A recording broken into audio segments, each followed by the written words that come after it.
اب جب بات نہ مانی جائے تو اللہ تعالیٰ نے اس قوم کو آزمائش میں ڈال دیا۔ آزمائش کے دو مرحلے تھے۔ پہلا مرحلہ یہ تھا کہ اللہ نے ان کو قحط سالی میں مبتلا کر دیا۔ قحط سالی کا مطلب بارشیں بند ہو گئی تو فصلیں نہیں ہوتی، چنانچہ اجناس کی قلت ہو گئی، گندم کی، چاول کی، باقی چیزوں کی، تو قحط سالی کا عذاب آیا۔ جب یہ پھر بھی نہ مانے تو اللہ نے ان کے پیداوار کو کم کر دیا، چنانچہ پھلوں کی کمی ہو گئی۔ پھلوں سے مراد درختوں کے پھل بھی ہوتے ہیں اور پھلوں سے مراد فیکٹریوں کا پروڈکٹ بھی ہوتا ہے۔ اللہ تعالیٰ قرآن مجید میں فرماتے ہیں کہ ہم نے ان کو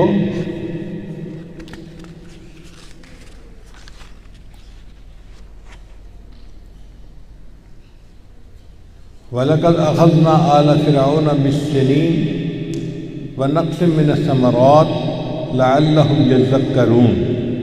یہ قحط سالی اور پیداوار میں کمی اس لیے کی تاکہ یہ نصیحت پا جائیں، سبق سیکھ جائیں۔ فَإِذَا جَاءَتْهُمُ الْحَسَنَةُ، جب ان کے اوپر خوشحالی آتی، قَالُوا لَنَا هَٰذِهِ، تو ایسے بگڑے ہوئے لوگ تھے وہ کہتے تھے یہ ہماری وجہ سے خوشحالی آئی ہے۔ وَإِن تُصِبْهُمْ سَيِّئَةٌ يَطَّيَّرُوا بِمُوسَىٰ وَمَن مَّعَهُ، اور جب ان پر پریشانی آتی تو کہتی کہ یہ موسیٰ علیہ السلام اور ان کے جو ماننے والے ہیں نا، ان کی نحوست کی وجہ سے یہ ہوا ہے۔ یعنی دماغ ایسے خراب تھے۔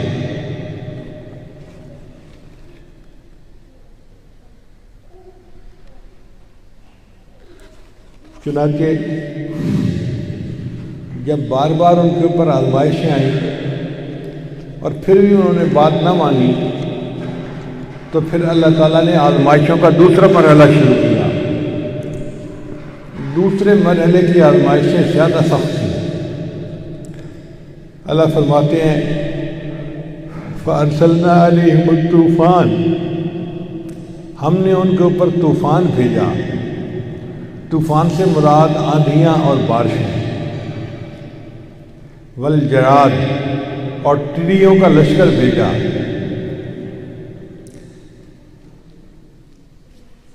اب طوفان سے بھی ان کی فصلیں خراب ہوئی اور جو کچھ بچ گئیں تو ٹڈی دل نے آ کے ان کو کھا لیا۔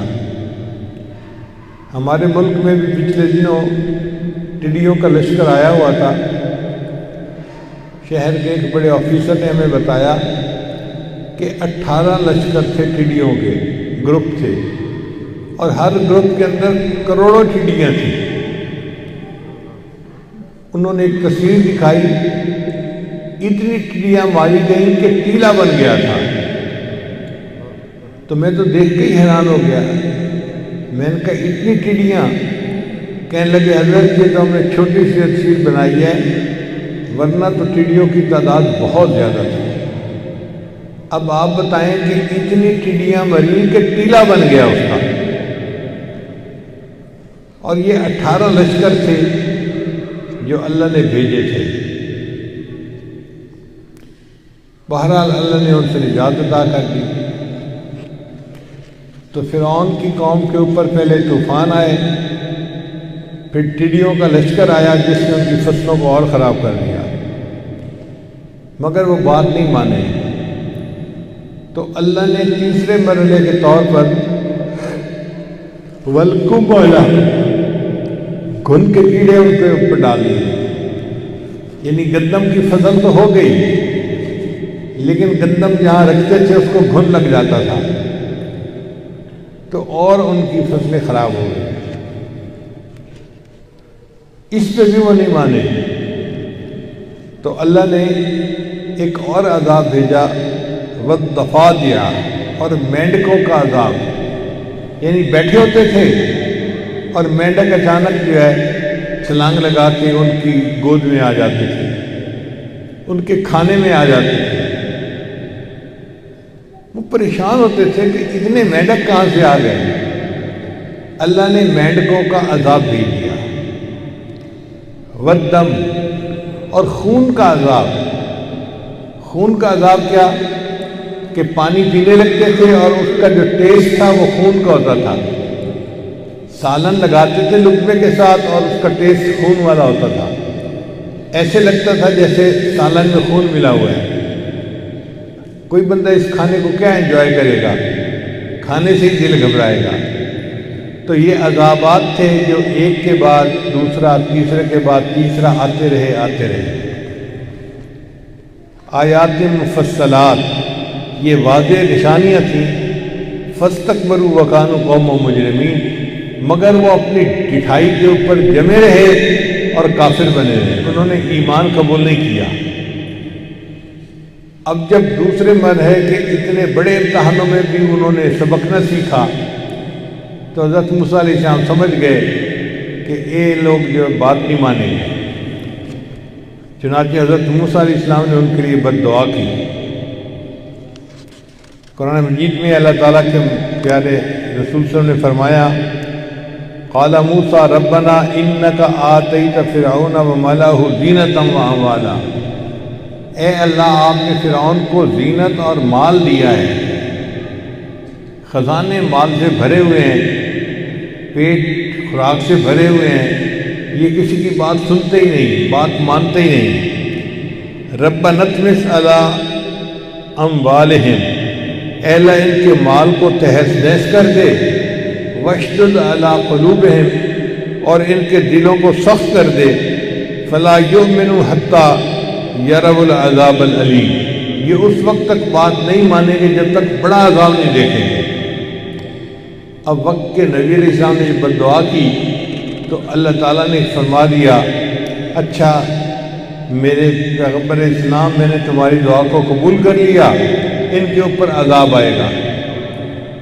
عذاب کیا آیا کہ موسیٰ علیہ السلام بنی اسرائیل کو لے کے وہاں سے چل پڑے۔ انہوں نے کہا کہ بھئی تم ہمیں سکون سے تو رہنے نہیں دیتے، تو جتنے میرے ماننے والے ہیں ان کو یہاں سے جانے کی اجازت دے دو۔ تو فرعون نے کہا ٹھیک ہے، یہاں سے چلے جاؤ۔ اب جب وہ وہاں سے چل پڑے تو جو ان کی اسٹیبلشمنٹ تھی نا، آفیسر تھے، ان کے بھی دماغ خراب تھے۔ وہ کہنے لگے انہم لشرذمۃ قلیلون، یہ تھوڑے سے بندے ہی تو ہیں، جیسے ہم کہتے ہیں ایک چھوٹا سا ٹولہ ہے، یہ تھوڑا سا ٹولہ ہے ان لوگوں کا، اور آپ نے جناب ان کو جانے دیا۔ یہ کیا کیا؟ آپ کو تو چاہیے تھا کہ ان کو مار ہی دیتے، ختم ہی کر دیتے۔ فرعون ان کے بہکاوے میں آ گیا اور وہ پیچھے سے لشکر لے کے چل پڑا۔ اللہ کی شان دیکھیے کہ موسیٰ علیہ السلام دریا نیل کے کنارے تھے، اللہ کی مدد آئی اور ان کو دریا نیل میں سے گزرنے کا راستہ مل گیا۔ جب وہ دریا نیل میں سے گزر گئے تو فرعون نے سوچا کہ میں بھی اپنے لشکروں کو لے کے گزر جاؤں گا۔ جب فرعون اپنے لشکروں کو لے کے پانی کے اندر آیا تو جو راستے بنے تھے وہ ختم ہو گئے اور پورا کا پورا لشکر جو تھا وہ ان کا پانی میں غرق ہو گیا۔ وَأَغْرَقْنَا آلَ فِرْعَوْنَ، اللہ فرماتے ہیں کہ ہم نے فرعون کی ساری آل کو غرق کر دیا۔ اب اتنا بڑا ان کے اوپر عذاب تھا۔ موسیٰ علیہ السلام کے جو ماننے والے تھے یہ وہاں سے آگے گئے تو ان کو اللہ تعالیٰ نے 40 سال بن و سلوہ کھلایا۔ کوئی محنت مزدوری نہیں کرتے تھے، اللہ کی طرف سے کھانا اترتا تھا اور یہ کھا لیتے تھے۔ مفسرین نے لکھا ہے کہ بن و سلوہ میں مچھلی کا گوشت ہوتا تھا، ابلی سبزیاں ہوتی تھیں اور سرکہ ہوتا تھا۔ اب جس قوم کو فارغ رہ کر کھانے کو ملے وہ سنورنے کی بجائے الٹا بگڑ جاتی ہے۔ چنانچہ موسیٰ علیہ السلام کی قوم سنورنے کی بجائے الٹا بگڑ گئی۔ تو اللہ تعالیٰ نے اس قوم کو حکم دیا کہ ایک شہر ہے جہاں پر بڑے قوی ہیکل لوگ رہتے ہیں، عمالقہ قوم تھی، ان کو قرآن جی نے جبارین کہا گیا کہ تم جاؤ اور اللہ تمہیں فتح دے دے گا۔ مگر قوم ایسی کم بخت تھی کہ انہوں نے انکار کر دیا، کہنے لگے کہ موسیٰ علیہ السلام ہم تو نہیں ان سے لڑ سکتے، ان فیہا قوما جبارین وَإِنَّا لَن نَدْخُلَهَا حَتَّى يَخْرُجُوا مِنْهَا فَإِن يَخْرُجُوا مِنْهَا فَإِنَّا دَاخِلُونَ، اگر وہ اپنا شہر چھوڑ کے نکل جائیں تب ہم شہر میں داخل ہوں گے۔ پھر موسیٰ علیہ السلام نے سمجھایا کہ اللہ کی مدد تمہارے ساتھ ہوگی اور حکم خدا ہے کہ تم قدم بڑھاؤ، اللہ مدد فرمائیں گے۔ وہ کہنے لگے اذهب انت وربک فقاتلا، آپ جائیں اور آپ کا رب جائیں، جا کے ان کے ساتھ قتال کریں، انا ہاہنا قاعدون، ہم تو یہاں بیٹھے ہیں، ہم نے تو نہیں جانا، آپ جائیں اور آپ کا رب جائے، جا کے لڑیں اور ہم یہاں بیٹھے ہیں۔ ایسے منحوس لوگ تھے۔ تو موسیٰ علیہ السلام بڑا پریشان ہوئے، انہوں نے پھر اللہ سے دعا مانگی، اے اللہ میرا ان پر اختیار تو نہیں ہے، میں تو سمجھا ہی سکتا ہوں نا، اگر قوم بات نہیں مان رہی تو میں کیا کروں؟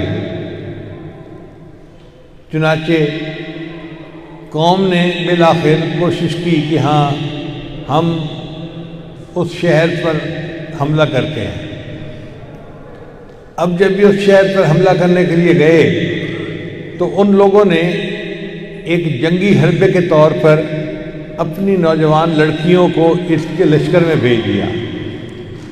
وہ جانتے تھے کہ بنی اسرائیل والے بہت عرصے سے اپنے گھروں سے دور ہیں اور مرد زیادہ عرصہ اپنی بیوی کے بغیر نہیں رہ سکتا، تو ان کے لیے یہ عورتیں فتنہ بن جائیں گی اور یہ اللہ کی نافرمانی کا ارتکاب کریں گے، تو ان کے ساتھ اللہ کی جو مدد ہے وہ ہٹ جائے گی۔ چنانچہ اس قوم نے موسیٰ علیہ السلام کی بات نہ مانی اور بدکاری میں مبتلا ہو گئے۔ اس کی وجہ سے ان کے اندر طاعون کی بیماری آ گئی، وبا پھیل گئی، اور یہ وبا اتنی پھیلی کہ ایک دن میں 70,000 بندوں کا جنازہ اٹھایا گیا۔ آپ ذرا غور کیجئے، اگر کسی شہر میں 5-7 جنازے اٹھے نا تو پورے شہر میں ہلچل مچ جاتی ہے۔ ایک دن میں 70,000 بندے مرے، تو اللہ تعالیٰ نے ان کو بتا دیا کہ دیکھو اگر تم نافرمانی کرو گے تو تمہارا یہ انجام ہوگا۔ یہ جو وبا ہے یہ بعد میں بھی کئی موقعوں پہ پھیلی ہے۔ اسلامی تاریخ میں حضرت عمر رضی اللہ عنہ کے زمانے میں سن 49 ہجری میں پھیلی، مصر کے قریب۔ اب یہاں ایک سوال پیدا ہوتا ہے کہ بنی اسرائیل میں تو وبا پھیلی تھی کہ انہوں نے بدکاری کی تھی، عمر رضی اللہ عنہ کے زمانے میں کیوں پھیلے؟ وہ تو بہترین دور تھا اور صحابہ کرام انبیاء کے بعد سب سے اللہ کے نیک مقرب سمرے ہوئے بندے تھے۔ تو علماء نے جواب دیا ہے کہ اللہ تعالیٰ نے ان کو آزمائش کے طور پر اس میں آزمایا۔ اگر اس دور میں وبا نہ آتی تو آج ہمیں وبا کے موقع پہ کیا کرنا ہے اس کی تعلیم کون دیتا؟ چنانچہ وبا آئی تو نبی السلام نے بتلایا تھا کہ اگر کسی بستی میں وبا پھوٹے تو باہر کے لوگوں کو چاہیے کہ وہ اس بستی میں نہ جائیں، اور بستی کے لوگوں کو چاہیے کہ وہ باہر کہیں سفر نہ کریں۔ بستی کے لوگوں کو تو اس لیے روکا کہ یہ تو بیماری میں مبتلا ہیں ہی صحیح، اب یہ اگر باہر جائیں گے تو جہاں تک جائیں گے لوگوں کو بھی بیمار کریں گے، تو بہتر ہے کہ یہ گھر پہ ہی رہیں۔ اور باہر والوں کو کہا کہ بھئی وبا تو کسی دوسری جگہ پھوٹی ہے، تم اپنے آپ کو موت کے منہ میں کیوں دھکیلتے ہو؟ تم وہاں مت جاؤ، سیرگاہ بناؤ اس کو۔ چنانچہ نبی علیہ السلام کی رحمت للعالمین کے صدقے اللہ نے اس امت کو یہ انعام دیا کہ 5 بندوں کو شہید آخرت فرما دیا گیا۔ ایک جو بندہ طاعون کی وبا میں مرے وہ شہید آخرت ہوگا، یعنی دنیا میں اس کو شہید نہیں کہیں گے، مگر قیامت کے دن اس کو شہیدوں کی قطار میں کھڑا کیا جائے گا۔ شہید کا درجہ دیا جائے گا۔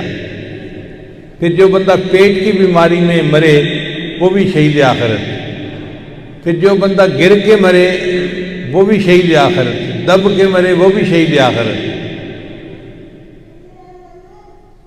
تو اس طرح 5 بندے ہیں جن کو شریعت نے شہید آخرت کا درجہ دیا۔ نبی علیہ السلام نے حدیث پاک میں فرمایا کہ جو لوگ اس طرح سے مریں گے، جیسے ایکسیڈنٹ میں اچانک موت آ جاتی ہے نا، کلمہ پڑھنے کی فرصت ہی نہیں ہوتی، تو ناگہانی اموات کو اللہ نے فرمایا کہ جو میرے محبوب کو امتی اس طرح سے مرے گا ہم اس کو آخرت میں شہید کا درجہ عطا فرمائیں گے۔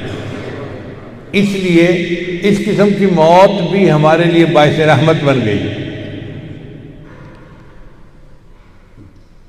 مصر میں جو وبا پھیلی وہ اتنی بڑی تھی کہ ایک دن میں 25,000 جنازے اٹھائے گئے۔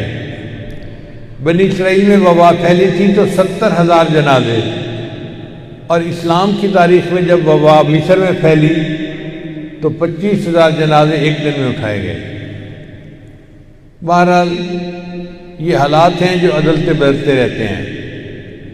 آج کل پھر ہمارے ملک میں ایک وبا پھیلی ہے جس کا نام ہے کرونا وائرس۔ یہ اس وقت ایک عالمی وبا بن چکی ہے، پوری دنیا کے ملکوں میں پھیلی ہوئی ہے۔ کوئی ایک آدھ ملک ہوگا جو بچا ہوا ہوگا، ورنہ ہر جگہ پھیلی ہوئی ہے۔ ملکوں کی اکانومی خراب ہو گئی ہے، لوگوں کے اوپر خوف طاری ہو گیا ہے، لوگ ایک دوسرے کو ملنے سے گھبراتے ہیں۔ اب اس صورتحال میں ہمیں کیا کرنا چاہیے؟ پہلی بات تو یہ کہ جو علماء کہیں، مفتی حضرات کہیں، اس کے مطابق عمل کرنا چاہیے، کیونکہ مفتی حضرات جو ہیں وہ ہمارے دین کے ڈاکٹر ہیں، اور جو طبیب حضرات ہیں وہ ہمارے بدن کے ڈاکٹر ہیں۔ جو احتیاطیں وہ بتائیں ان پر بھی عمل کرنا چاہیے۔ مثلاً ڈاکٹر کہتے ہیں کہ جی ماسک استعمال کریں پبلک پلیس پہ، تو ماسک کو استعمال کرنا چاہیے۔ وہ کہتے ہیں کہ تم مصافحہ کرنا نہ چھوڑ دو، کوئی حرج نہیں، یہ ایک مستحب عمل ہے، سلام زبان سے بھی کیا جا سکتا ہے، ہاتھ ملانا لازمی نہیں ہے، تو اس سے احتیاط کرنی چاہیے۔ اسی طرح اپنے گھروں کے اندر ہاتھ کثرت سے دھونے چاہیے، اور ڈس انفیکٹنٹ جو لیکوڈ ہے وہ استعمال کرنا چاہیے تاکہ ہاتھوں کے اوپر جراثیم نہ رہیں۔ یہ احتیاطیں کرنی چاہیے، جو ڈاکٹر کہتے ہیں اس کے مطابق عمل کرنا چاہیے۔ ڈاکٹر نے ہمیں کہا کہ مسجد میں جو صفیں بچھائی جاتی ہیں نا، قالین، ان میں زیادہ بیکٹیریا آ جاتا ہے، وائرس آ جاتا ہے، تو ان کی انسٹرکشن پر آج جمعہ کے دن ہم نے اپنے وہ رگ بھی یہاں سے اٹھا دیے، قالین بھی اٹھا دیے۔ مجھے عجیب لگ رہا تھا کہ اللہ نے ہمیں دیے ہیں قالین، ہم پوری مسجد میں بچھا سکتے ہیں، مگر آج آپ لوگوں کو بغیر اس کے بیٹھنا پڑا۔ یہ بھی وہی احتیاطی تدابیر ہیں جن پر عمل کرنا ہمارے لیے ضروری ہے۔ البتہ اس میں ایک پوائنٹ ہے جو غور کرنے والا ہے کہ کافر مسلمانوں کو دھوکہ دے رہے ہیں۔ انہوں نے یہ پٹی پڑھانی شروع کر دی کہ تم مسجدوں کو اور مدرسوں کو بند کر دو۔ کتنی بیوقوفی کی بات ہے۔ مسجدوں کے آباد ہونے سے بلائیں ٹلتی ہیں، قرآن کی تعلیم سے بلائیں ٹلتی ہیں، تو جن سے بلائیں ٹلنی تھیں کافر کہتا ہے کہ ان بگوں کو تالا لگا دو، بند کر دو۔ اس کو یوں سمجھیں کہ کسی ملک کے اوپر جنگ کا خطرہ ہو اور دشمن مشورہ دے جی کہ چھاونیاں بند کر دو، تو بچہ بھی مسکرا کے کہے گا جناب ہمیں بیوقوف مت بناؤ، ہم چھاونیاں بند کر دیں گے تو ہم دشمن کا مقابلہ کیسے کر سکیں گے؟ ہمیں کہتے ہیں جی مسجدیں بند کر دیں، مدرسے بند کر دیں۔ بھئی مسجدوں اور مدرسوں سے تو عذاب ٹلتے تھے۔ حدیث مبارکہ میں ہے اللہ تعالیٰ کسی بستی پر عذاب کا ارادہ فرماتے ہیں، مگر اس بستی میں کوئی مؤذن اللہ اکبر کی اذان کی آواز بلند کرتا ہے تو اللہ اکبر کا نام سن کے اللہ عذاب کو مؤخر فرما دیتے ہیں۔ اور بعض حدیث میں ہے کہ اللہ کسی بستی پر عذاب کا ارادہ فرماتے ہیں، اس بستی کا ایک معصوم بچہ قرآن پاک پڑھتا ہے الحمدللہ رب العالمین، اس کی یہ آیت کا پڑھنا اللہ کو اتنا پسند آتا ہے، اللہ عذاب کو اس بستی سے ٹال دیتے ہیں۔ تو جن وجوہات سے عذاب ٹلنا تھا، کہتے ہیں جی کہ آپ ان کو بند کر دیں، ان مراکز کو بند کر دیں۔ بھئی ہم اتنے بھی بیوقوف نہیں ہیں کہ ہم ان رحمت والی جگہوں کو بند کر دیں، نمازیں پڑھنا چھوڑ دیں، تلاوت کرنا چھوڑ دیں۔ نماز ایسا عمل ہے عین قتال کے وقت میں بھی معاف نہیں ہے۔ یعنی آپ اندازہ لگائیں کہ دو لشکر آمنے سامنے ہیں، دشمن تلوار لے کے، نیزے لے کے، تیر لے کے سر پہ کھڑا ہے۔ اس وقت اگر کوئی بندہ دشمن سے تھوڑا سا غافل ہو تو اس کی تو جان کا خطرہ ہے۔ شریعت کہتی ہے نہیں، تم اس حال میں بھی نماز نہیں چھوڑ سکتے، تم میں سے آدھے دشمن کا مقابلہ کریں اور آدھے پیچھے ہٹ کر نماز ادا کریں، پھر وہ آ کے لڑیں اور پہلے والے جا کے نماز پڑھیں۔ جب عین حالت جنگ میں بھی نماز پڑھنا معاف نہیں ہے تو پھر کوئی بندہ یہ کیسے کہہ سکتا ہے جی کہ وائرس کا ڈر ہے، مسجد نہیں جائیں گے؟ ہمیں تو نمازیں پڑھنی ہیں اور اللہ کی طرف سے رجوع کر کے اللہ سے معافیاں مانگنی ہیں۔ یہ ذہن میں رکھنا کہ یہ بیماریاں اللہ کی طرف سے آتی ہیں، اللہ چاہیں گے تو بیماری کو ختم کر دیں گے، اور اگر نہیں چاہیں گے تو یہ بیماریاں ختم نہیں ہو سکتی۔ چنانچہ حضرت عمر رضی اللہ عنہ کے زمانے میں جب 50 ہجری میں مصر کے اندر وبا پھیلی تو ان لوگوں نے اجتماعی توبہ کی۔ کتابوں میں لکھا ہے کہ شہر کے لوگوں نے 3 دن روزے رکھے، شہر کے لوگوں نے، مرد و عورتوں نے 3 دن روزے رکھے، اور تیسرا دن جمعہ کا دن تھا تو شہر سے باہر نکل کے انہوں نے اللہ کے سامنے اللہ توبہ کی، معافی مانگی، اللہ نے اس وبا کو ختم کر دیا۔ ہمیں بھی چاہیے ہم اس موقع پہ اجتماعی طور پر توبہ کریں، گناہوں کو چھوڑنے کا عہد کریں، اللہ سے معافی مانگیں۔ اللہ اگر معاف فرما دیں گے تو یہ بیماری ختم ہو جائے گی۔ اور ہمارے ملک کے جو سائنسدان ہیں ان کو چاہیے کہ وہ تحقیقات کریں اور اس بیماری کا کوئی ویکسین نکالیں۔ ہمیں کافروں کی طرف نہیں دیکھنا چاہیے کہ وہ ویکسین نکالیں گے تو ہم علاج کریں گے۔ بھئی اللہ نے ہمیں بھی دماغ دی ہے، ہم یہ کام خود بھی کر سکتے ہیں، ہم ان کی طرف کیوں دیکھتے رہیں؟ لہذا جو ڈاکٹر اس کی ویکسین ایجاد کرے گا، میرا اپنا گمان ہے کہ شاید اسی عمل پر اللہ اس کے ساری زندگی کے گناہوں کو معاف فرما دے۔ تو ہمارے سائنسدانوں کو بھی محنت کرنی چاہیے اور اس بیماری کا علاج ڈھونڈنا چاہیے، اور ہمیں اس سلسلے میں پوری احتیاط کرنی چاہیے۔ چنانچہ 7 باتیں ہیں جن کا آپ خیال رکھیں گے تو انشاءاللہ اللہ تعالیٰ کی طرف سے ہمیں اجر ملے گا۔ پہلی بات،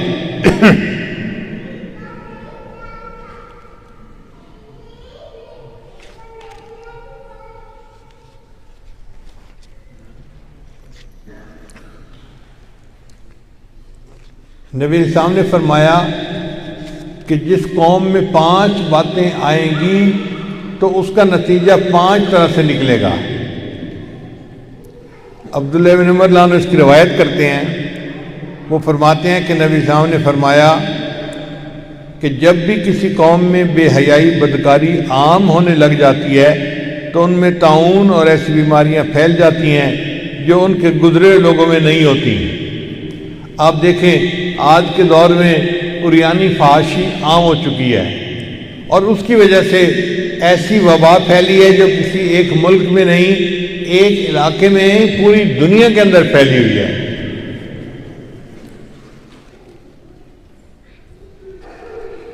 جب کوئی قوم ناپ تول میں کمی کرنے لگے گی تو اللہ تعالیٰ اس کو قحط سالی اور روزگار کی تنگی اور بادشاہ کے ظلم کے ذریعے سے سزا دیں گے۔ دیکھیں نبی علیہ السلام کی بات کتنی سچی ہے، ہم اپنی آنکھوں سے دیکھ سکتے ہیں کہ ہم ناپ تول میں کمی بیشی کرتے ہیں، اس کے بدلے یہ تینوں عذاب ہیں، قحط سالی بھی ہے، روزگار کی تنگی بھی ہے، اور بادشاہ کا ظلم بھی ہے، اس کی بھی سزا مل رہی ہے۔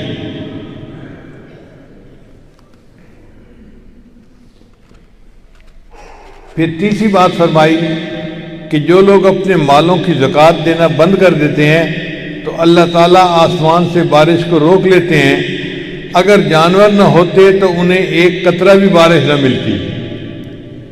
یعنی اب اگر کبھی یہ بارشیں جو ہوتی ہیں نا، یہ اللہ نے باقی مخلوق کو بھی تو پانی پہنچانے ہیں نا، اس لیے ہوتی ہیں۔ ہمارا مسئلہ ہوتا تو بارش بالکل ہی بند ہو جاتی، کیونکہ عام طور پہ زکوٰۃ دینے کا رجحان بہت کم ہو گیا ہے۔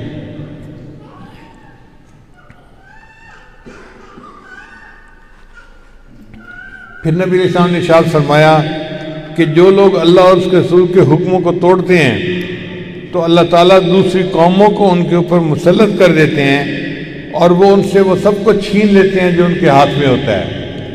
اب آپ اس کو بھی دیکھیں اپنی آنکھوں سے کہ آج اللہ کے حکم کو توڑنا بہت آسان نظر آتا ہے، مگر اس کے نتیجے میں اللہ نے دوسری قوموں کو ہمارے اوپر مسلط کر دیا ہے۔ ہر وقت جنگ کا خوف، ہر وقت دشمن کا خوف، اور ہمارے اندر سکون نہیں ہے، اطمینان نہیں ہے۔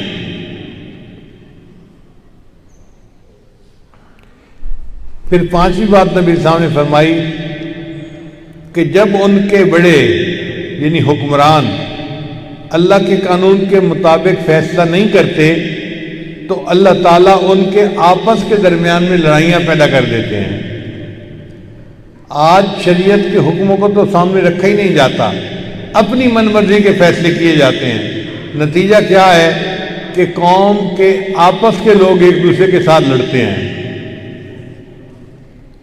تو 5 باتیں نبی صاحب نے فرمائیں اور پانچوں باتیں 100% ٹھیک ہیں اور ہم اپنی آنکھوں سے ان کو دیکھ رہے ہیں۔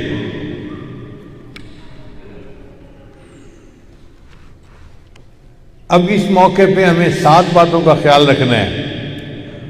پہلی بات کہ احتیاطی تدابیر کو اختیار کریں، جو مفتی حضرات کہیں اس کے مطابق عمل کریں، یا ڈاکٹر حضرات کہیں ان کی ہدایات کے مطابق عمل کریں۔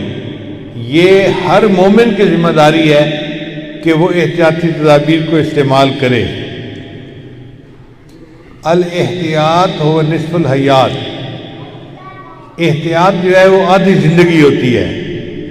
نبی صاحب نے فرمایا الوقایۃ خیر من العلاج، کہ پرہیز علاج سے زیادہ بہتر ہے۔ تو ہمیں احتیاط کرنی چاہیے جتنی بھی ہم کر سکتے ہیں۔ نبی صاحب نے فرمایا اگر کسی بستی میں وبا آ جائے تو باہر والوں کو چاہیے کہ اس بستی میں نہ جائیں، اور بستی والوں کو چاہیے کہ وہ وہاں سے باہر نہ نکلیں۔ تو ہمیں بھی ایسی جگہوں پر جانے سے پرہیز کرنا چاہیے۔ اور دوسری بات یہ کہ اللہ تعالیٰ سے حفاظت کی دعا مانگیں اور کثرت سے پڑھیں حسبنا اللہ و نعم الوکیل، نعم المولا و نعم النصیر۔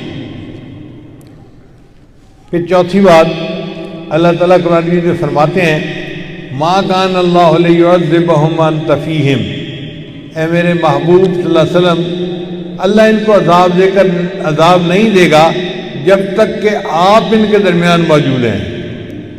یعنی جب تک نبی علیہ السلام امت میں موجود تھے اللہ نے گارنٹی دی میں ان کو عذاب نہیں دوں گا۔ اور علماء نے لکھا ہے کہ جب نبی علیہ السلام نے پردہ فرما لیا تو جس ماحول معاشرے میں نبی علیہ السلام کی سنتیں موجود ہوں گی اللہ ان کو بھی عذاب میں نہیں ڈالیں گے۔ تو ہم اس موقع پر سنتوں کو مضبوطی سے تھام لیں، اور فرمایا وما کان اللہ معذبہم وہم یستغفرون، اور اللہ ان کو بھی عذاب نہیں دیں گے جو استغفار کریں گے۔ اس آیت میں 2 باتیں بتائی گئی، چنانچہ جو قوم سنت کو مضبوطی سے تھام لیتی ہے اور استغفار کی کثرت کرتی ہے اللہ ان کو عذاب میں مبتلا نہیں فرماتے۔ پھر 5واں عمل کہ آیت کریمہ کا ورد زیادہ کریں۔ آیت کریمہ کہتے ہیں یونس علیہ السلام نے پڑھی تھی لا الہ الا انت سبحانک انی کنت من الظالمین۔ سمندر کے اندر تھے مچھلی کے پیٹ میں، اللہ نے ان کو وہاں سے نکال دیا تھا۔ تو دیکھیں اگر سمندر کے اندر سے اللہ نے یونس علیہ السلام کو نجات عطا فرما دی تو ہم بھی تو اس وقت وائرس کے سمندر میں زندگی گزار رہے ہیں۔ کسی کو کیا پتا کس کو وائرس ہے کس کو وائرس نہیں ہے، اس لیے تو لوگ ایک دوسرے سے ملنے سے گھبراتے ہیں۔ ہم آیت کریمہ کا ورد کریں گے، اللہ اس ورد کی برکت سے ہمیں اس وائرس کے سمندر سے نجات عطا فرما دے۔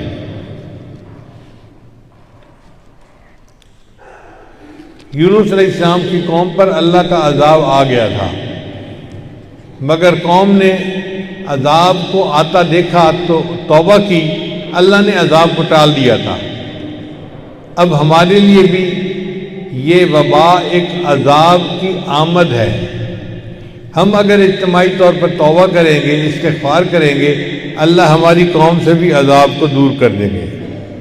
لہذا اس بات کا عہد کریں کہ ہم اپنے پچھلے گناہوں سے توبہ کرتے ہیں، انٹرنیٹ کا استعمال ختم ہی کر دیں تو زیادہ بہتر ہے۔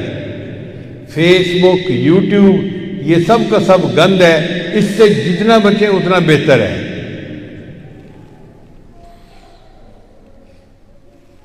فلمیں، گانے، غیبت، جھوٹ، یہ سب گناہ کے کام ہیں، ان سے جتنا بچیں گے اتنا اللہ کی رحمت جلدی ہمارے اوپر آئے گی۔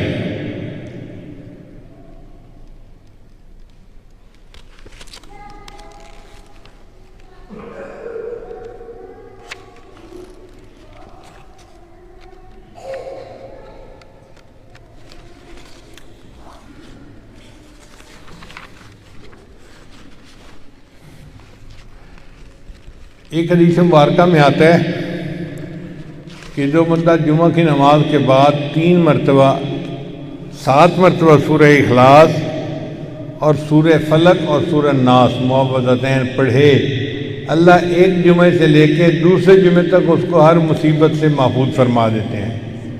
تو چونکہ حدیث مبارکہ میں آیا ہے، ہم اس عمل کو بھی کریں تاکہ اللہ تعالی ہمیں اس مصیبت سے محفوظ فرما لے۔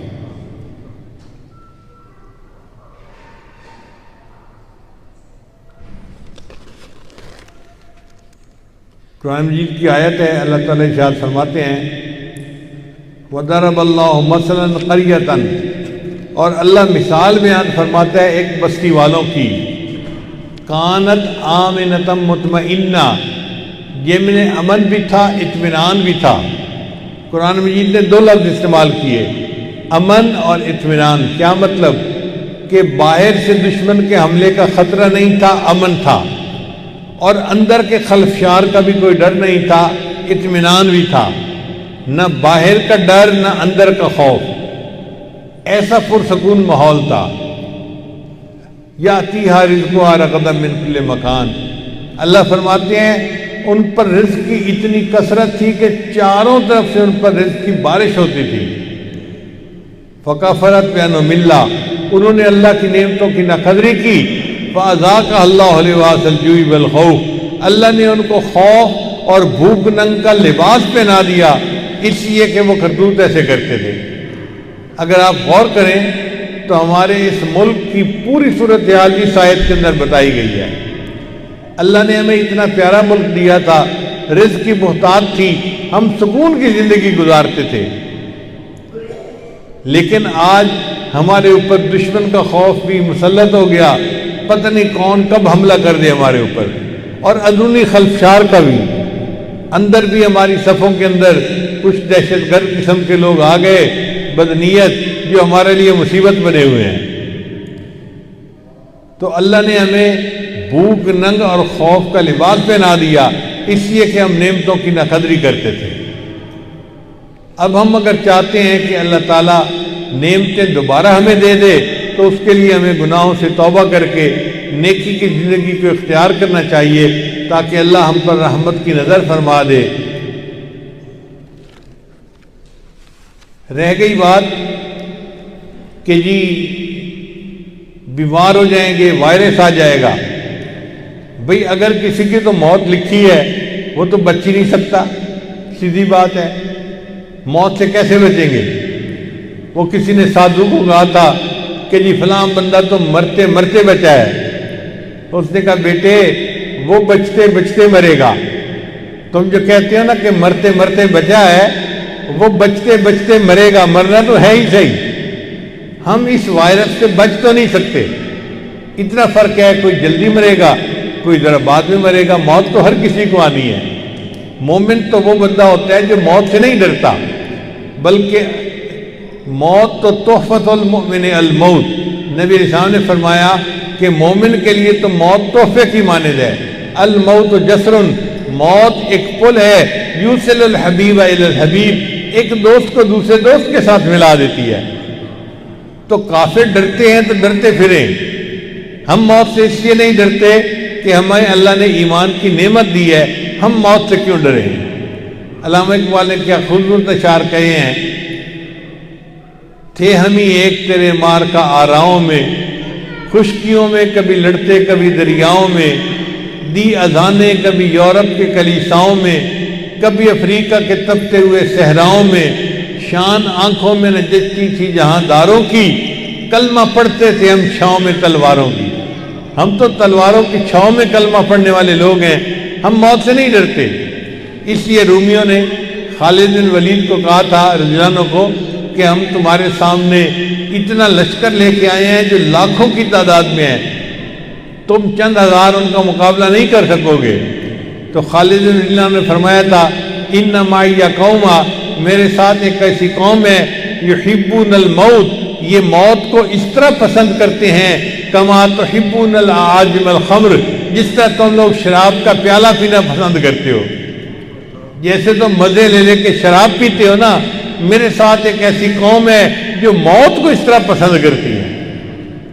تو اس لیے موت سے ڈرنے کی ضرورت نہیں کہ جی مسجدوں میں آئیں گے نمازیں اکٹھی پڑھیں گے تو موت آ جائے گی۔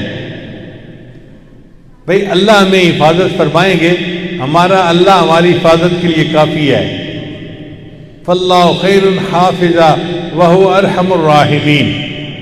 گھروں میں بھی اعمال زیادہ کریں، تلاوت کریں، آیت کریمہ کا ورد کریں، مرد عورتیں سب مل کے صبح یہ شام دعائیں کریں، اللہ سے اس مصیبت سے پناہ مانگیں، اللہ ہمیں بھی پناہ دے، ہمارے ملک کی بھی حفاظت فرمائے، اور اللہ اس پریشانی کے دور سے ہمیں جلدی نکال دے۔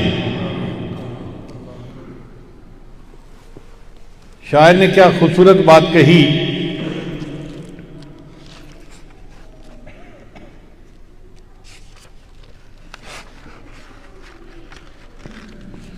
آہ جاتی ہے اثر کو کھینچ لانے کے لیے، بادلو ہٹ جاؤ دے دو راہ جانے کے لیے، اے دعا فریاد کر عرش بری کو تھام کے، اے خدا رخ پھیر دے اب گردش ایام کے، حق پرستوں کی اگر کی تو نے دل جوئی نہیں، تانا دیں گے بت کے مسلم کا خدا کوئی نہیں، رحم کر اپنے نہ آئینے کرم کو بھول جا، ہم تجھے بھولے ہیں لیکن تو نہ ہم کو بھول جا، خار ہیں بدکار ہیں ڈوبے ہوئے ذلت میں ہیں، جو بھی ہیں آقا تیرے محبوب کی امت سے ہیں۔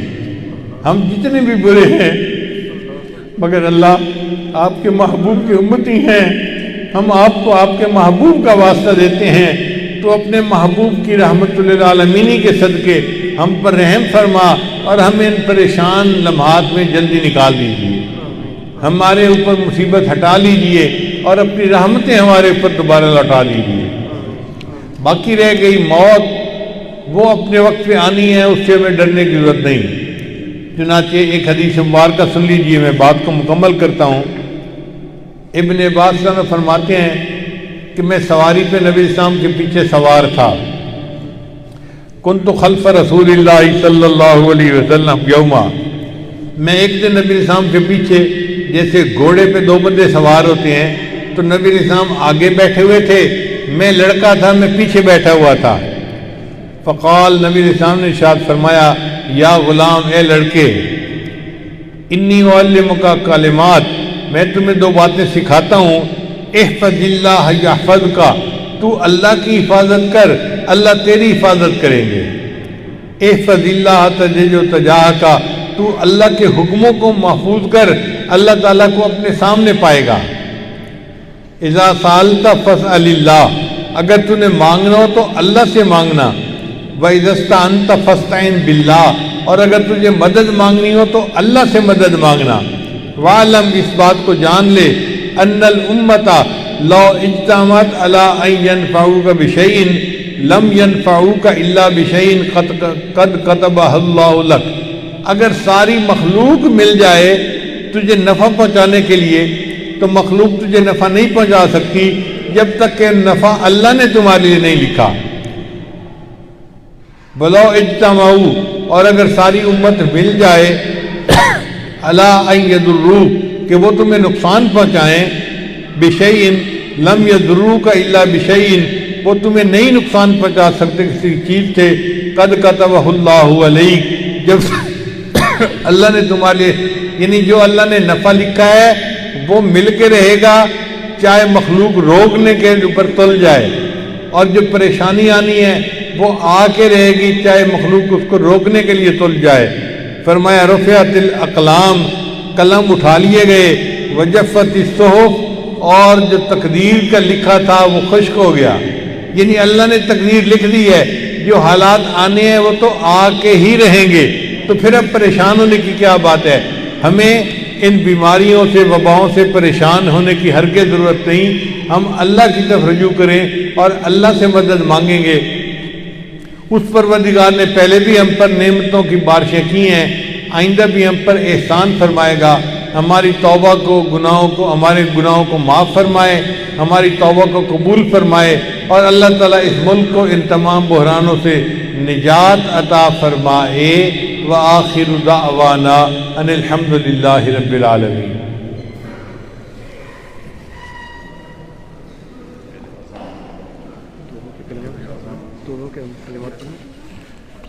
سنتوں سے پہلے توبہ کے کلمات پڑھ لیجئے، ٹائم ہے ابھی۔